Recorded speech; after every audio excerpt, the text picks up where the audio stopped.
Hello students, welcome है आपका अपने YouTube channel mean of education पर। स्टूडेंट्स, आज हम आपके लिए लेकर आए हैं क्लास 12 के most important topic 2023 board exam की दृष्टि से बहुत ही ज़्यादा महत्वपूर्ण है ये टॉपिक। स्टूडेंट्स, हमने जो आपके कल डेरिवेशन कराया है उस डेरिवेशन को आप जाकर देख लीजिए, वो भी आपके लिए बहुत ही ज़्यादा इंपॉर्टेंट है। अगर आपने नहीं पढ़ा है उसको, अगर देखा तो अच्छी बात है, अगर नहीं देखा है तो जाकर आप देख लीजिए। स्टूडेंट्स, बहुत ही ज़्यादा इंपॉर्टेंट है, उसमें से आपका पक्का डेरिवेशन उसमें से आएगा जरूर। तो स्टूडेंट्स, बिना टाइम को लॉस किए हुए बढ़ते हैं हम अपने टॉपिक की ओर। तो जैसा कि आप लोग जानते हैं कि क्या लिखा हुआ है यहाँ पर, व्हीट स्टोन सेतु हमारा पहला टॉपिक हमारा होने वाला है। हमारा पहला टॉपिक क्या है? हमारा व्हीट स्टोन सेतु। तो इसकी सहायता से क्या है, हम इसकी सहायता से अज्ञात प्रतिरोध को ज्ञात करते हैं और इसका आविष्कार प्रोफेसर व्हीट स्टोन ने किया था, इसलिए इसका नाम व्हीट स्टोन सेतु पड़ा। इसका कार्य होता है अज्ञात प्रतिरोधों को ज्ञात करना। स्टूडेंट्स, तो सबसे पहले हम इसके सिद्धांत की जो है व्याख्या करेंगे, यानी इसको सिद्धांत को, यानी कैसे ये कार्य करता है, इसको हम गणितीय रूप में समझेंगे। तो क्या है, इसमें हम पहले जो है लगाएंगे अपने किरचॉफ का नियम। क्या लगाएंगे? किरचॉफ जी का नियम लगाएंगे इसमें। तो किरचॉफ के नियम से यहाँ पर हम लिखेंगे हम किरचॉफ के प्रथम नियम से, किरचॉफ के प्रथम नियम से। तो किरचॉफ का प्रथम नियम क्या है, आप लोग को पता है कि नहीं पता है? यानी कि किसी जंक्शन यानी संधि पर आने वाली समस्त धाराओं का बीजगणित योग शून्य के बराबर होता है, यानी जीरो होता है। तो प्रथम यानी कि अब देखिए, बिंदु बी पर हम लेंगे, तो लिखेंगे यहाँ पर हमारे क्या हो जाएगा, बिंदु बी पर हो जाएगा इस तरह से कि जब बिंदु बी पर हम लेंगे तो ये I1 धारा है, और I1 धारा और माइनस में I2 धारा, और यहाँ पर एक धारा यहाँ पर क्या हो जाएगी, यहाँ पर एक हो जाएगी धारा जी हो जाएगी। ठीक है स्टूडेंट्स, चलिए अब देखते हैं। तो ये हो जाएगा I1 माइनस I1, चलिए देख नहीं देता आपको, I1 minus I2 minus IG is equal to zero, यानी कि सभी धाराओं का बीजगणितीय योग शून्य होता है। अब ये क्या है, संतुलन के सेतु क्या है, संतुलन की अवस्था में। जब सेतु संतुलन की अवस्था में होगा तो ये IG जो होगा ये जीरो के आपके बराबर होगा। क्या होगा? IG आपका जीरो के बराबर होगा। और ये IG क्या है? ये है पूर्ण विक्षेप के लिए आवश्यक धारा, ये पूर्ण विक्षेप के लिए आवश्यक धारा जो कि यहाँ पर जीरो हो जाएगा। चलिए स्टूडेंट्स देखते हैं। तो ये हो जाएगा I1 माइनस का I1 माइनस I2 और minus zero is equal to zero. तो I1 is equal to I2 हो जाएगा। स्टूडेंट्स, इसको समीकरण हम ए मान लेते हैं। चलिए अगला इसी प्रकार से बिंदु डी पर ले लेते हैं। तो बिंदु डी पर किस तरह से हो जाएगा स्टूडेंट? बिंदु डी पर हो जाएगा कुछ इस तरह से कि यहाँ पर I3 है और यहाँ पर क्या है, I4 है और ये IG है। ठीक है स्टूडेंट्स, तो इसको हम इस तरह से लेंगे कि हो जाएगा I3 प्लस में हो जाएगा I3 IG और ये इधर से उधर जाएगा, तो यानी कि हो जाएगा I4। स्टूडेंट्स, ये माइनस का I4 हो जाएगा। तो ये किस तरह से हो जाएगा, I3 और ये जीरो हो जाएगा, प्लस जीरो माइनस का I4 और ये इज इक्वल टू जीरो और ये इज इक्वल टू जीरो। आपको तो पता है ना, अभी धाराओं के बीच शून्य होगा। तो ये I3 इज इक्वल टू हो जाएगा, इसको इधर भेजेंगे, माइनस है, जीरो को इधर भेजेंगे तो प्लस हो जाएगा। तो ये हो जाएगा I4। इसको समीकरण नंबर हम बी मान लेते हैं। ये क्या हो जाएगा, समीकरण नंबर, इसको हम बी मान लिए स्टूडेंट्स। चलिए अब हम और आगे बढ़ेंगे, समीकरण बी मानने के बाद में हम और आगे बढ़ेंगे, इस तरह से बढ़ेंगे। तब यहाँ पर ये हमारा हो गया, यानी प्रथम नियम हमने लगा चुका। तो हम कब लगाएंगे, यहाँ पर हम लगाएंगे अपना द्वितीय नियम, किरचॉफ का क्या लगाएंगे, किरचॉफ के द्वितीय नियम से, किरचॉफ के द्वितीय नियम से। किरचॉफ के द्वितीय नियम से, किरचॉफ का द्वितीय नियम क्या होता है, प्रतिरोधों यानी संगत प्रतिरोध जो होते हैं, संगत प्रतिरोधों का बीजगणितीय योग, उसमें जो सेल होते हैं उनके वैद्युतवाहक बलों के बीजगणितीय योग के बराबर होता है स्टूडेंट्स। तो हम लगाएंगे यहाँ पर किरचॉफ का द्वितीय नियम। तो यहाँ पर उसके लिए हमें एक बंद पास लेना पड़ेगा। तो हम बंद पास यहाँ पर पहले क्या लेंगे, हम बंद पास पहले लेंगे AVDA। किरचॉफ का नियम बंद पास के लिए ही सत्य है। तो हम यहाँ पर लेंगे AVDA लेते हैं स्टूडेंट्स। चलिए AVDA ले लेते हैं हम। तो AVDA लिखेंगे हम, बंद पास लिखते हैं, बंद पास AVDA के लिए, बंद पास AVDA के लिए। तो ये बंद पास AVDA लिखे क्या हो जाएगा, यहाँ पर हम बिंदु सहित धारा लेंगे, बिंदु सहित धारा, यानी कि I1 लेंगे तो P भी लेंगे, I2 लेंगे तो Q भी लेंगे। स्टूडेंट्स, इस तरह से हो जाएगा, बिंदु सहित धारा होता है इसमें। चलिए लेते हैं। तो ये क्या यहाँ पर हमारा हो जाएगा, जब I1 लेंगे तो P भी लेंगे, I1 लेंगे तो P लेंगे, फिर IG लेंगे तो G लेंगे। अब ये IG हमने लिया तो इससे यहाँ पर इसके लिए गैल्वेनोमीटर वाला संकेत ले लेते हैं, G ले लेते हैं। चलिए, और IG लेंगे तो G ले लेते हैं, और फिर हम क्या करेंगे और IG लेंगे तो G लेंगे, फिर माइनस में I3 और ये R हो जाएगा, यानी कि I3 और R हो गया। ये वाला पॉइंट D और A के मध्य वाला पॉइंट हमने लिया, I3 और R हो गया। चलिए अब देखते हैं I3 और ये इसका जो है कुल योग कितना हो जाएगा, जीरो बराबर होगा। अब IG के तो आपको अभी हमने बताया कि ये जीरो के बराबर में हो जाएगा। तो ये IP प्लस जीरो माइनस का I3 इक्वल टू ये जीरो हो जाएगा, माइनस I3, फिर क्या है I1 P। अभी माइनस का है तो जीरो को उधर भेजेंगे तो ये प्लस का हो जाएगा, तो ये हो जाएगा I3 और ये R। तो इसको हम समीकरण नंबर कितना मान लेंगे, समीकरण 1 मान लेते हैं।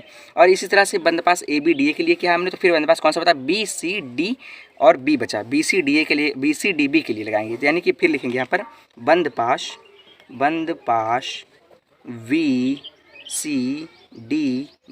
BCDB के लिए, बंद पास BCDB के लिए स्टूडेंट्स हम लगा देंगे। तो बंद पास BCDB के लिए यदि हम लगाते हैं तो ये किस तरह से हो जाएगा, I2Q, देखिए I2Q ऐसे I2Q हो जाएगा, फिर ये हो जाएगा I4S हो जाएगा, I2Q फिर I4S हो जाएगा, I2Q और माइनस का हो जाएगा I4S, क्योंकि नीचे आ रहा है I4S, फिर क्या हो जाएगा माइनस का IG और ये G और ये इक्वल टू में पूरा जीरो हो जाएगा। तो I2Q माइनस का I4S माइनस का जीरो इक्वल टू जीरो, ये जीरो हो गया ना टोटल, ये आपका टोटल जीरो हो गया स्टूडेंट्स। तो ये हो जाएगा I2Q और ये माइनस का है तो उधर जाएगा प्लस का हो जाएगा, तो I4S इज इक्वल टू, इसको हम क्या मान लेते हैं, समीकरण नंबर I4S हो गया, और इसको हम समीकरण 2 मान लेते हैं। तो हम क्या कर देते हैं, समीकरण 1 को समीकरण 2 से भाग करा देते हैं। क्या करेंगे, समीकरण 1 भागे समीकरण 2, ठीक, समीकरण 1 भागे समीकरण 2 से, तो समीकरण 1 को समीकरण 2 से यदि हम भाग कराएंगे तो ये किस प्रकार से बराबर होगा, I1P, समीकरण 1 लिखेंगे I1P is equal to I3R, और I1P और इसके बटे में क्या हो जाएगा और इसके बटे में क्या हो जाएगा, तो यह इस समीकरण 2 का मान लेके देखिए I2Q और इसके बटे में I4S हो जाएगा स्टूडेंट्स। और अभी आपने पढ़ा है, क्या पढ़ा है कि I1 is equal to I2 और I3 is equal to I4, यानी कि I1 I2 के बराबर है, I3 I4 के बराबर है। तो यहाँ से I1 से I2 कैंसिल होते, ये हो जाएगा P/Q is equal to R upon में S हो जाएगा। तो यही आपका क्या है, व्हीटस्टोन सेतु का सिद्धांत है स्टूडेंट्स, व्हीटस्टोन सेतु का सिद्धांत यही है। अब इस प्रकार से आप समझ के चलिए, इसका स्क्रीनशॉट कर लीजिए स्टूडेंट्स, इसका आप स्क्रीनशॉट अच्छे से कर लीजिए। चलिए दिख रहा है ना, चलिए हम बढ़ते हैं अपने अगले टॉपिक और हमारा अगला टॉपिक क्या होने वाला है, हमारा अगला टॉपिक होने वाला है मीटर सेतु। हमारा अगला टॉपिक होने वाला है क्या, अगला टॉपिक है हमारा मीटर सेतु। चलिए पहले हम कुछ पढ़ लेते हैं, हमने कुछ आपके लिए नोट डाउन करके रखा है। तो क्या है, व्हीटस्टोन के सिद्धांत पर यह कार्य करता है। इसकी सहायता से चालक के तार का प्रतिरोध ज्ञात किया जाता है, अज्ञात प्रतिरोधों को ज्ञात किया जाता है, और इसमें तार की लंबाई 1 मीटर होती है, इसलिए इसे मीटर सेतु कहते हैं स्टूडेंट्स। ये आपका चित्र है, इसका मीटर सेतु का चित्र है। चलिए देख लीजिए, इसका ये है, ये जो है आपका ज्ञात प्रतिरोध, आर है आपका ज्ञात प्रतिरोध, ये प्रतिरोध बॉक्स है और ये गैल्वेनोमीटर से यहाँ पर कनेक्ट है, और इसकी पूरी लंबाई है 1 मीटर यानी कि 100 सेंटीमीटर। और यहाँ से यानी ये ए से और बिंदु बी है, इसका मध्य बिंदु बी है, और ए से लेकर और एल, ए से और बी तक की दूरी यल है, और यल हो गया तो बी से एल की दूरी, बी से और सी की दूरी कितनी हो जाएगी, तो 100 पूरा है, तो 100 में से एल को माइनस कर देंगे तो 100 माइनस एल हो जाएगा स्टूडेंट्स। चलिए, और ये आपका क्या है, ये वैद्युत वाहक बल है, सेल का वैद्युत वाहक बल है, और स्टूडेंट्स ये क्या है, कुंजी है, K1 है, ठीक है स्टूडेंट्स। चलिए देखते हैं अब इसका जो है सिद्धांत की हम रचना करेंगे, इसका सिद्धांत हम लिखेंगे। चलिए गणितीय रूप में इसका हम सिद्धांत लिखते हैं। चलिए इस स्टेटमेंट को आप स्क्रीनशॉट कर लीजिएगा स्टूडेंट्स, इस स्टेटमेंट को। अब देखिए, व्हीटस्टोन सेतु के सिद्धांत पर कार्य करता है, तो व्हीटस्टोन सेतु का सिद्धांत अभी हमने आपको क्या बताया, तो लिखेंगे व्हीटस्टोन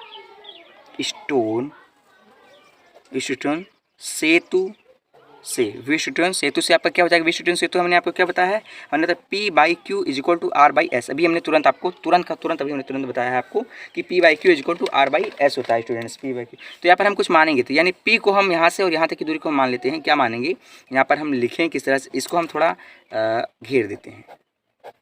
चलिए अभी हम क्या करेंगे, यहाँ पर हम कुछ डिनोट करेंगे, यानी मानेंगे कि P बराबर हम कुछ यहाँ देख लीजिए, P बराबर हम क्या मान लेते हैं, P बराबर मान लेते हैं स्टूडेंट्स ए से बी को हम P मान लेते हैं, और इसकी दूरी कितनी है, एल है, ए से बी और इज इक्वल टू एल, और इसके प्रति सेंटीमीटर में जो आपकी प्रति सेंटीमीटर में जो प्रतिरोध है इसे सिग्मा बोलेंगे, प्रति सेंटीमीटर में प्रतिरोध सिग्मा बोलेंगे। इसी प्रकार से अब बिंदु Q के लिए, यानी कि Q के लिए क्या मानेंगे, Q के लिए कितना बच गया हमारा, B से C बच गया ना, बिंदु B से C बच गया।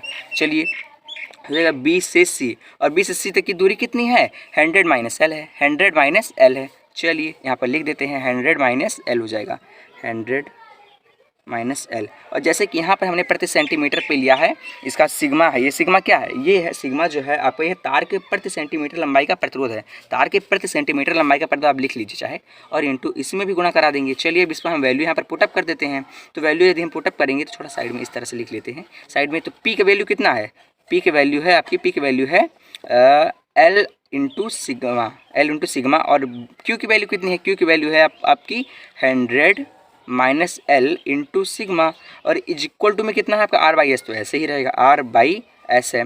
और ये देखिए अभी आपका क्या हो रहा है कि सिग्मा से और ये सिग्मा कैंसिल हो रहा है और ये क्या हो जाएगा, ये हो जाएगा एल अपॉन 100 माइनस का एल हो जाएगा स्टूडेंट्स, 100 माइनस एल, सिग्मा से सिग्मा कैंसिल तो ये हो जाएगा आर बाई एस। और हमें इसमें अज्ञात प्रतिरोध ही तो ज्ञात करना है। देखिए ये प्रतिरोध एस ही तो हमें अज्ञात है, तो इसी को तो हमें ज्ञात करना है। तो यस के बराबर में हम क्या ज्ञात करेंगे, यस के बराबर में यस को इधर भेज देते हैं तो इसका मल्टीप्लाई इसमें हो जाएगा, तो 100 माइनस एल हो जाएगा और इंटू में आर हो जाएगा और ये इसके बटे में आ जाएगा, यानी कि ये हो जाएगा एल हो जाएगा। तो यही आपका है मीटर सेतु का सिद्धांत। मीटर सेतु का सिद्धांत यही है, आप इसे नोट कर लीजिए। तो हमारा अगला टॉपिक